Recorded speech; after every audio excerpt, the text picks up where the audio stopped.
Okay, so is that okay? So you should first know the difference between federalism and unitary. Okay, then what are the unitary features in India? Hence, our federal system is called as quasi federal. India is a federal state, okay, but with a unitary bias. So, to understand that, first let's try to understand what is federalism and what is unitary form of government. So, the political system, see, in a democratic country, again, a democratic country, okay, can have a unitary political system or a federal political system. So you will have a national government, you will have a national government, and you will have a regional government. So depending on the relationship between a regional government and a national government, okay, the political system can be either be federal or unitary. Am I making myself clear? Depending on the relationship between a national government and a regional government, it can either be federal or unitary. See, for example, in India, we have got union government and the state government. What is the relationship? The union government is autonomous. The state government is also autonomous. Both of them are independent and derive their power from the constitution. So therefore, it is called as a federal. Now, if you take UK, United Kingdom, they also have a central government and the state or regional government. Local government is there. But the local government derives its power from whom? From the national government. The state derives its power in India from constitution. Directly it is independent. Here they are not independent. They derive their power from the national. So UK is a unitary form of government. So that's the meaning of it. Doesn't mean that there will be no local government. Local government might be there, but they are not autonomous. They are not independent. In India, state and center are two separate units. Only exceptional cases, center can take over the states. But under normal circumstance, they are separate, equal, functioning separately. Is that okay? So based on the relationship, the government can either be, the political system can either be unitary or federal. Most of the small states, small countries have unitary. Big countries like India, US, for them there is necessary to have regional government for better administration. Correct? You can't have the same government on all states. So Norway, Sweden, Spain, United Kingdom, Japan, all these countries have unitary form. Okay, US, Canada, Australia, Russia, Brazil, India, all these countries have federal government. Now, what is the features of federal government? One is dual government. So, dual government means there should be division of power between center and state. Whatever, national government, say they can call it in any name. Union government, state government, central government, state government, union government, provincial government. Earlier we used to call states as provinces, provincial government. In Pakistan, they're still called as provincial. We have renamed it as states. US, it's called states. So whatever is the name, dual government, division of power. Unitary mein single government, no division of power. Federal always written. Why? Logical, what I explained now. Why should it always be federal? Why should it always be written? Because they'll derive their power from the constitution. If it is unwritten, means who by default is powerful? Union government. If power is concentrated union government, then it becomes a unitary government. So that by that logic, it has to always be written. Unitary can be written or unwritten. It can be written or unwritten. Written like New Zealand, written like Japan, unwritten like Britain. So it can be known by different names. In Switzerland, states are called as cantons. Okay, in Pakistan, they are known as provinces. In Russia, it is called as republic. Okay, it is called as a state in India and US. So this federal states can be formed through an agreement, okay, where smaller countries come together to form a big country, like how it happened in US. US had smaller states which were independent. One day they decided that let's all unite together and form one single country. They signed an agreement. That's why it's called as United States of America. So there were many states in America. They decided to come together and form a country. In India, it is ulta. India came into existence, and for better administration, we divided the country into different states. So it can be either ways. Either states can come together to form the center, or center can divide to create states. Then, supremacy of the constitution, obviously. Yes, the constitution is supreme. Here it may or may not be there. Like in UK, it is the parliament which is supreme. Then, rigid constitution. Yes, why should it be rigid? Because it is always a written constitution. Unitary may be rigid or flexible. Flexible like United Kingdom, rigid like Japan. Okay. It can be rigid, meaning to amend the constitution, you require special provision. Then it becomes rigid. Then independent judiciary. Why do you need independent judiciary? Again, when there is any dispute between center and state, who will decide the cases? It is by the judiciary. So judiciary has to be independent. Is that okay? So we have so many disputes between center and state. Okay. Whereas in unitary, it may or may not be supreme or independent. Okay. So judiciary may be accountable to only the central government.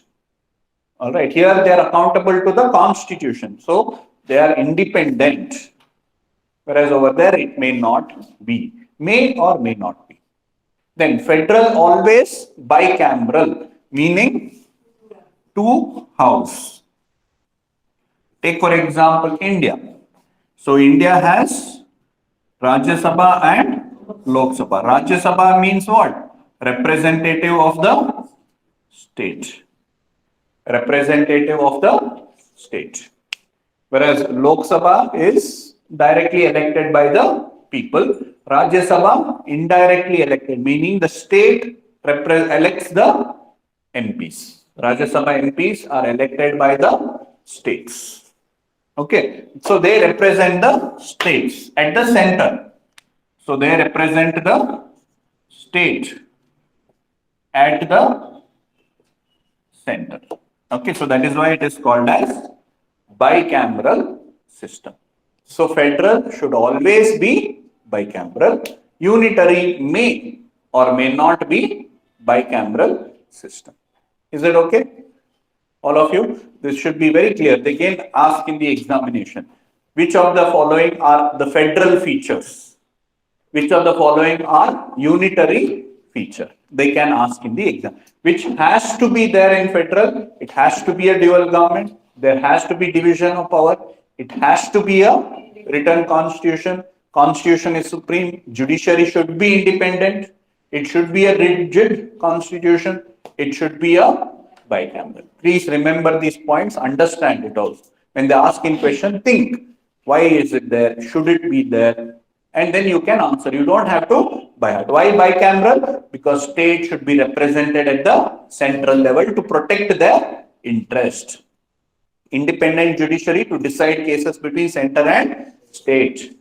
Rigid constitution because the state derives its power from the constitution. So that is why whenever there is a federal issue in the constitution which should be amended. I told you in the previous slide, federal features to be amended would require the approval of the states, correct? That is why it is rigid. So the GST, when it was introduced, it required the amendment of the constitution and the approval of the states. That's why it is rigid. Supremacy of the constitution, because state derives its power from the constitution. Division of power, that is fine, right? So these are the features. If they have these features, then we can call that political system a federal political system. Does India have dual government? Does India have written constitution? Does India has division of power? Does it have supremacy of constitution? Rigid constitution? Independent judiciary? Bicameral? So therefore, Indian constitution is a federal constitution. Now let's say UK. Let's take United Kingdom. Does United Kingdom has dual government? No. Does it have written constitution? Does it have division of power? Does it have supremacy of constitution? Does it have rigid constitution? That's flexible, right? Then is that independent judiciary? Yes, they have independent judiciary. That's not there may or may not. Bicameral system? Yes, they have bicameral system. That also may or may not.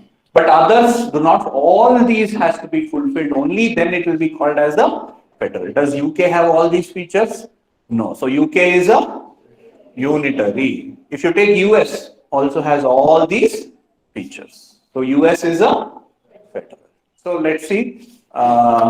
This is why India is a federal country. India is a federal country.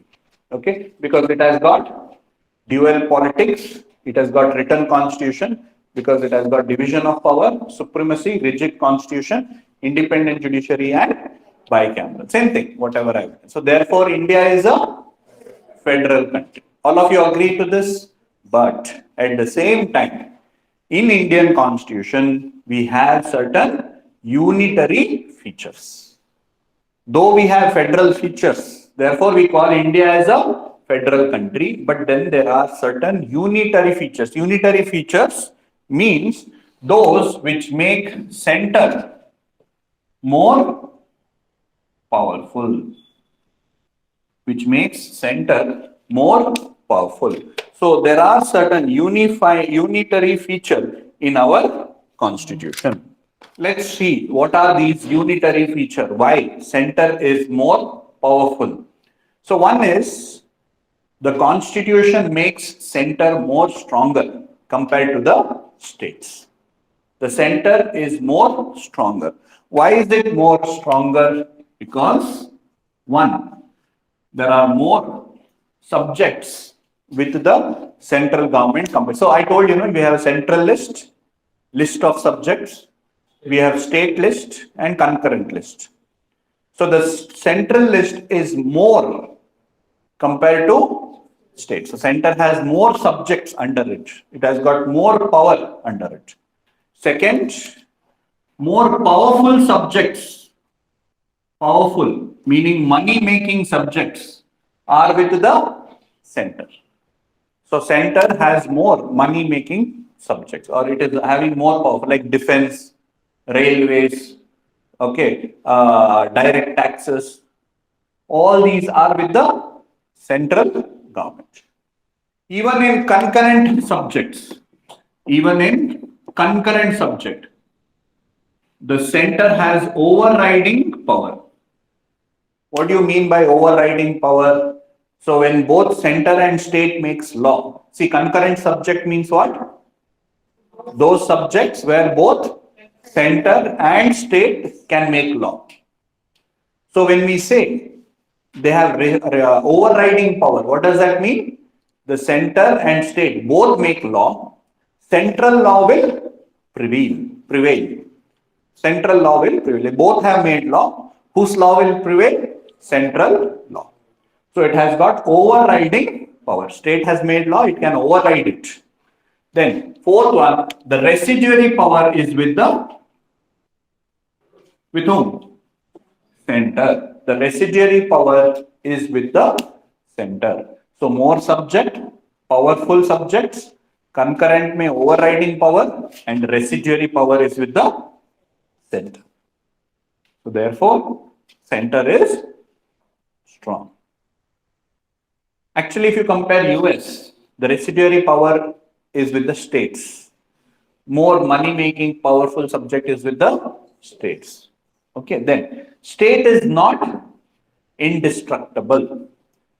State is not indestructible, meaning the center government can make alteration to the states. The state boundaries can be changed. The state name can be changed. The state can be divided. The state can be terminated. If central government decide Karnataka is not required, they can divide it into two. That's what they did, no? Andhra and Telangana. Who did that? Central government. Earlier, there were so many other states. When we do the first chapter, I will explain to you. So there was part A, part B states and all that. They created new states. Jharkhand they created. Chhattisgarh, recent ones. All these were created by whom? By the states, by destroying another state. So state is not indestructible. State in India has been created only for administrative convenience. Is that okay? They did not come together to, but in US it's not like that. State is permanent because they have signed an agreement. They all came together and signed an agreement. Is that okay? So therefore that is more permanent. Here it is not. Okay. Then single constitution. The true federalism it's not an essential feature, but in a federal polity, every state will have its own constitution. Here, the constitution of state is part of the Indian constitution itself. There is no separate constitution for states. Meaning what? Even the state provision can be amended by the parliament. Yes? So some of the states matter can be amended by the parliament, central government.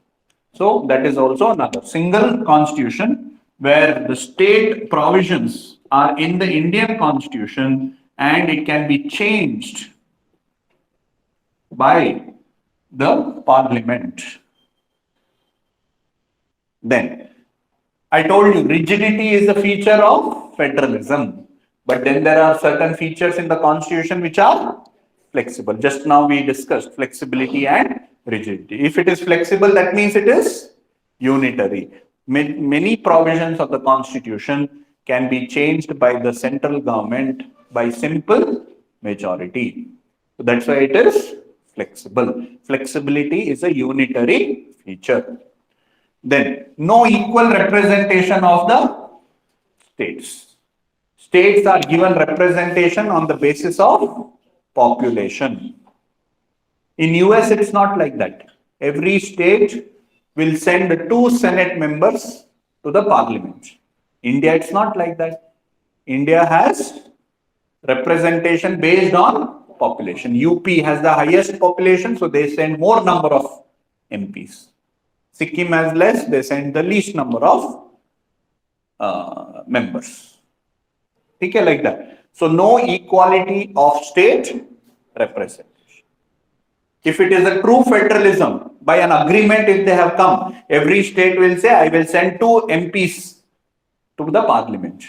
But in India, it's not like that because India has not come through the state coming together. It has been divided. So that next, emergency provision. So we have emergency provision where the union government takes over the state. Takes over the state. Emergency provision where union government takes over the state.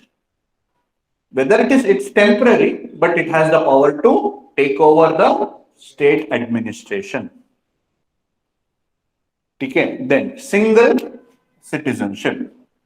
In US, there is dual citizenship. They belong to citizenships of US and also they have citizenship of that particular state to which they belong. So they have But in India, we have only single citizenship. Integrated judiciary. We don't have separate judiciary. Meaning what? Same judiciary is there for central laws as well as state laws. No separate judiciary. But in US, there is separate judiciary for central laws, separate judiciary for the state laws. Okay, you have a federal court, you have a state court. So we have integrated judiciary. Then bureaucratic system also is unitary in our country. That is All India Services. So who appoints IAS, IPS? Central government. Where do they work? Under the state government. So ultimately they are controlled by whom? Central government. So the bureaucratic system in our country, in the states, ultimately they are accountable to the central government.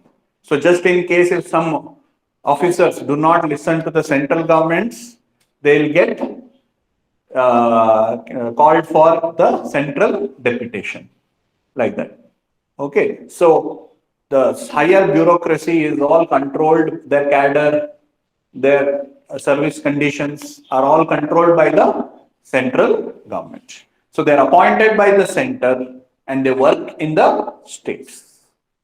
The idea was to have a unitary bureaucratic system and to unify the country, because ultimately bureaucracy forms the framework of our governance. So have one single bureaucratic system was the idea.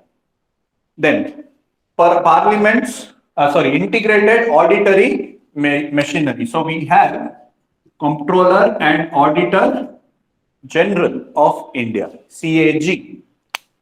Controller and Auditor General of India, who is responsible for auditing the accounts. Again, is single in our country. We don't have separate auditory mechanism to the states. So the CAG, who is appointed by the president, central government, audits the account of both the center as well as the states. Auditing of the account. Then Parliament has authority over the state subjects also.